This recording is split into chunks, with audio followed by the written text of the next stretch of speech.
Channel है उसको subscribe करना है आपको। उसका एक कारण है, जो उपाय हम लोग कथा के माध्यम से बताते हैं, ये उपाय आपको YouTube के माध्यम से आपके मोबाइल पर पहुंच जाए।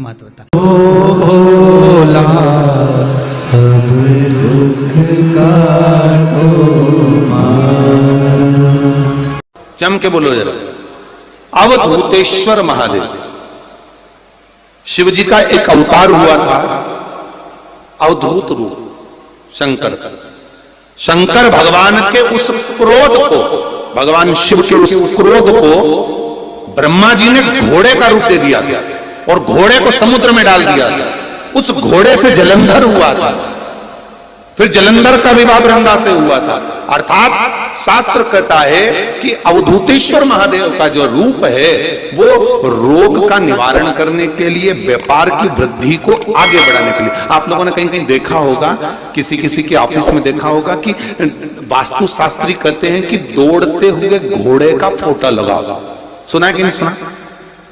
अरे बोलो तो सुना है कि नहीं सुना? किसी वास्तु वाले के पास जाओगे ना तो वो कहेगा तुम्हारा ऑफिस अच्छा नहीं चल रहा ना, तो दौड़ते हुए घोड़े का फोटो लगाओ। जो घोड़े 4-5 घोड़े दौड़ रहे हैं उनका फोटो लगा।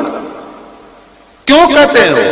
उसका कारण क्या? वास्तुशास्त्री ऐसा क्यों बताते हैं कि दौड़ते हुए घोड़े का फोटो? उसका शास्त्र प्रमाण शिव महापुराण करती है महाराज कि शिव का एक रूप अवधूतेश्वर है, जिसको ब्रह्मा जी ने घोड़े का रूप दे दिया और घोड़े का रूप देकर उसको समुद्र में डाल दिया, जिससे जलंधर की उत्पत्ति हुई। तो अगर मान लो अगर प्रॉब्लम चल रही है, व्यापार में दिक्कत आ रही है, व्यवसाय में तुम्हारा आ रही, शिव महापुराण की कथा कहती है तिल्ली का लेपन। तिल्ली काले कलर की तिल को लेकर उसके साथ में थोड़ा सा चावल, और हमारे यहां चावल के साथ में चावल की धान आती है, आपको बाजार में मिल जाएगी चावल की धान, जिसको जौ का भाग अलग हो जाता है, जौ गेहूं की हो जाती है, पर चावल की धान कहते हैं उसको।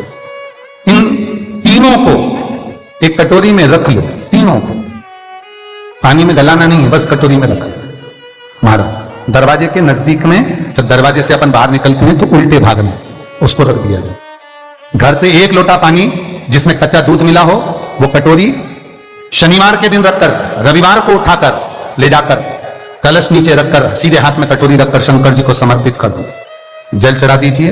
बाबा भोलेनाथ के जो चरण पादुका है उस पादुका में वही तिल्ली, वही चावल का भात, वही जौ, जो आप चावल का धान बोलेंगे, धान, उसको लेकर दोनों भाग पर समर्पित कर दो। आते समय वो दोनों भाग पर चढ़ी हुई तीनों चीजें उठाकर लेकर आ जाइए। दुकान में, व्यापार में, व्यवसाय वाली जगह पर उसको रख दीजिए। कभी जिंदगी में संपदा कम नहीं होगी, महाराज संपदा बढ़ेगी। 3 रविवार आपको करना है सुख की प्राप्ति के लिए, ये भूमि के दोष को मिटाने के लिए।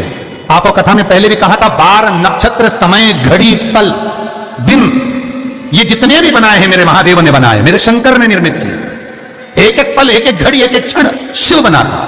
4 महीने चतुर्मास के भगवान विष्णु देव सोनी एकादशी पर जब सोने जाते हैं तो भगवान शंकर को बुलाकर कहते हैं, ये 4 महीने जितना दान पुण्य सत्कर्म संकीर्तन भजन कीर्तन जो होगा शंकर, ये मैं नहीं करा सकता, तुम करा सकते हो। इसलिए चतुर्मास की शुरुआत ही श्रावण से, इसलिए चतुर्मास की शुरुआत ही श्रावण से। शंकर कहते हैं पहले जल में चढ़वाता हूं, पहले मैं भजन करवाता हूं, स्मरण करवाता हूं, कीर्तन करवाता हूं। जितना भजन दान पुण्य स्मरण नाम कीर्तन जो होगा चतुर्मास के अंतर्गत वो सब देवभाग को प्राप्त होगा। पितरों को, पूर्वजों को, आहूतों को दान करो, पुण्य करो, सत्कर्म करो। चाहे गौ माता को दो, चाहे बहन बेटी को दो, चाहे किसी भिक्षुक को कुछ दो। उस समय तुम्हारे चेहरे पर सल नहीं होना चाहिए, उस समय तुम्हारे चेहरे पर, तुम्हारी नैनों में अश्रु नहीं होना चाहिए, उस समय तुम्हारे चेहरे पर प्रसन्नता होना चाहिए। घर पर बहन बेटी आ जाए और बहन बेटी राखी बांधने आई, बहन बेटी तीज त्योहार पर आई और तुमने एक साड़ी दी या 500 रुपए दिए या 1000 रुपए दिए या 2000 रुपए दिए और भाभी का मुंह भगोने जैसा हो गया, चेहरा उतरा हुआ। भाई राखी बंधवाने बैठा तो पहले जेब में अंदर से जाकर पत्नी से पूछकर आया, इसको 500 देना है कि 300 देना है। राखी बंधवाने से पहले, पाटे पर बैठने से पहले, आसन पर बैठने से पहले, सोफे पर बैठने से पहले, जब भाई राखी बंधवाने बैठता है तो पहले अंदर जाकर अपनी धर्मपत्नी से पूछता कितने देना है। क्यों भैया, कमा तू रहा है, लातू रहा है, तो फिर धर्म पत्नी से क्यों पूछा कि कितना देना? पत्नी को यह कहना था आज मेरा मन है, बहन साल भर से नहीं आई, कुछ तो लॉकडाउन में 4 महीने से फोन तक पे बात ही बात होती रही, आई नहीं, 1 साल हो गया, मेरा मन कर रहा है आज मेरी बहन को मैं 2000 रुपए दे दूं, साड़ी के भी हो जाएंगे, चूड़ी के भी हो जाएंगे और देना हो जाएगा, आज मेरा मन कर रहा है। तुम्हें बोलना चाहिए, तुम्हें बताना चाहिए। और अगर पत्नी को कहे पति कि तुम 2000 रुपए दे रहे हो, तो धर्म पत्नी का फर्ज है, धर्म पत्नी का फर्ज है, क्योंकि तुम भी किसी की बहन हो, तुम भी किसी की बेटी हो, तुम्हारा फर्ज है कि तुम अपने पति को कहो सुनो 2100 दो, मना नहीं है, 500 रुपए अलग से चूड़ी के दे दो, 500 रुपए अलग से बहन बेटी आई है तो गाड़ी का किराया दे दो। ये जब धर्म पत्नी अपने पति को कहेगी, पति के चेहरे पर प्रसन्नता होगी। मुझे उम्मीद है आज आप अपनी ननद को दे रहे हो, तो आप जब अपने मायके जाओगे तो आपकी भी भाभी इतना ही सम्मान देगी। क्यों? एक उंगली जब हम किसी पर उठाते हैं तो ये 3 उंगलियां हमारी ओर जाती है। हम एक के लिए अगर व्यवस्था करते हैं तो कहीं ना कहीं आपकी व्यवस्था भी पूर्णता में हो पाती है। आपकी व्यवस्था, आपका भाव,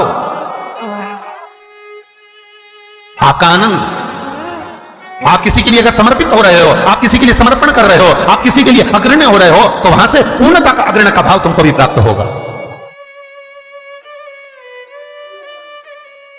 रक्षाबंधन पर भाई राखी बंधवाने बैठ रहा है तो धर्मपत्नी से पूछ रहा है कितने रुपए देना है। प्राण छूटने के बाद भगवान विष्णु लक्ष्मी से पूछे बता इसको नरक भेजू कि स्वर्ग? अरे बोलो तो रे भाई, भगवान विष्णु अगर अपनी पत्नी से राय ले तो,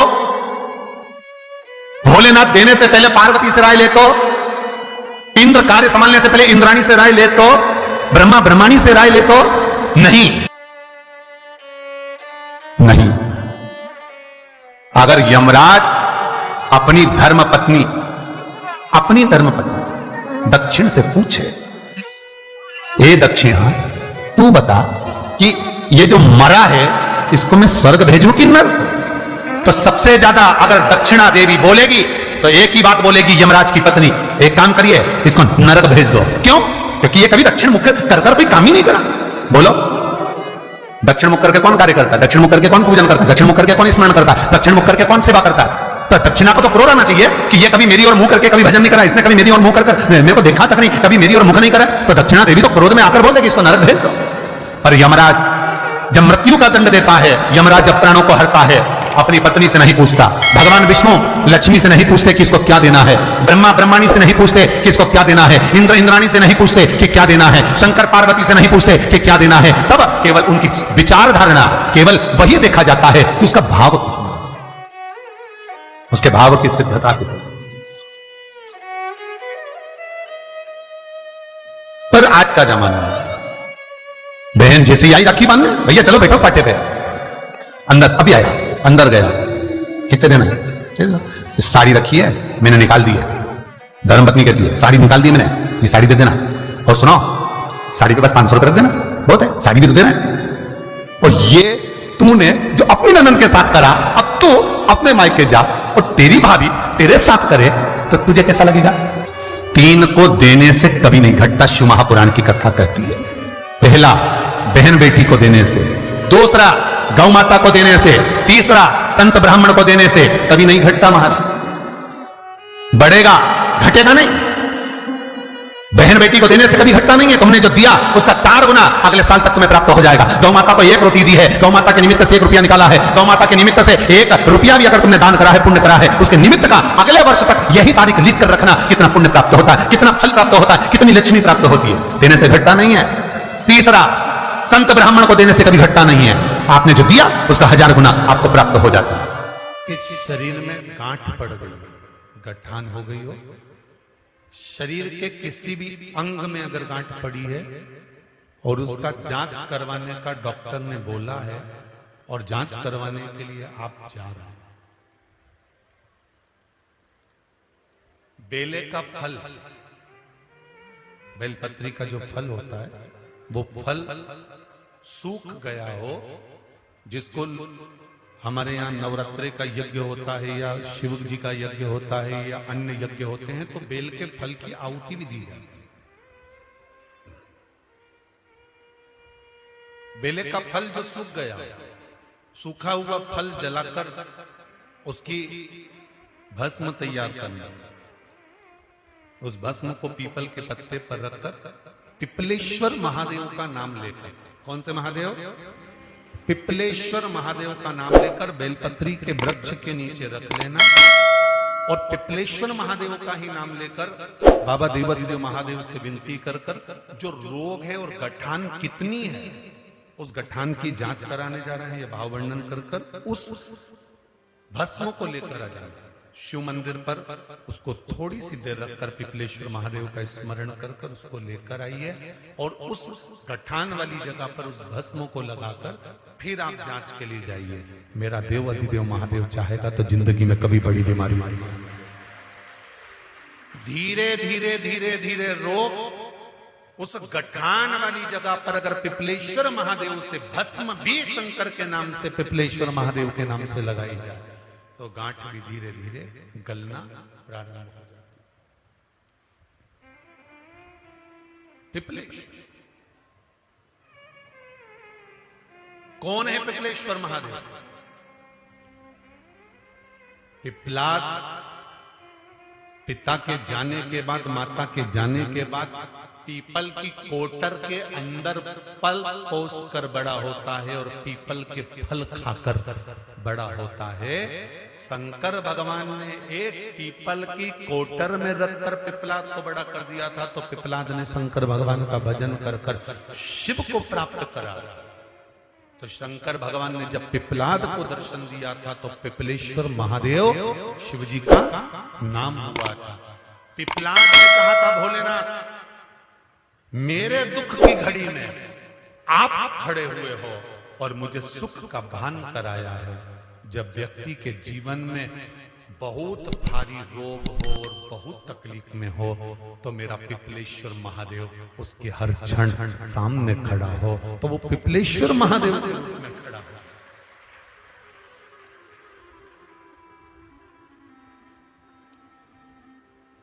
काशी में शंकर भगवान पर भस्म चढ़ती है, उज्जैनी में भगवान शंकर पर भस्म चढ़ती है। ये भस्म जो प्रसाद के रूप में आपको प्राप्त होती है, ये भभूत भस्म जो शिव के प्रसाद के रूप में प्राप्त होती है, ये भस्म जो शंकर पर चढ़ी हुई है। किस पर? शंकर पर। ये भस्म कोई साधारण नहीं।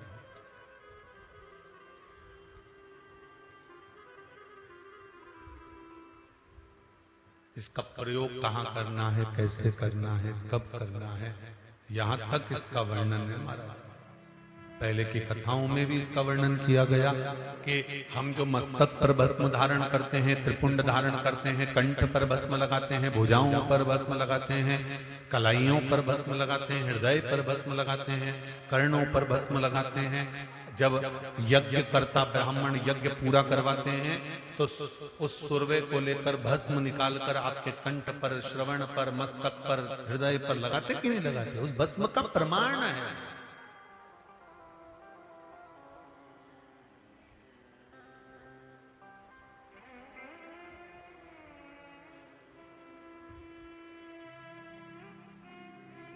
सुख का अनुभव करा। तो दोस्तों अगर आपको ये वीडियो पसंद आया तो वीडियो को लाइक कर दीजिए, चैनल पर नए चैनल को सब्सक्राइब करके बेल आइकन जरूर दबा दीजिए, जिससे आपको आने वाले लेटेस्ट वीडियो के नोटिफिकेशन सबसे पहले मिलते रहेंगे। तो दोस्तों आज के लिए बस इतना ही, मैं मिलता हूँ आपसे किसी नेक्स्ट वीडियो में नेक्स्ट टॉपिक के साथ। Thank you.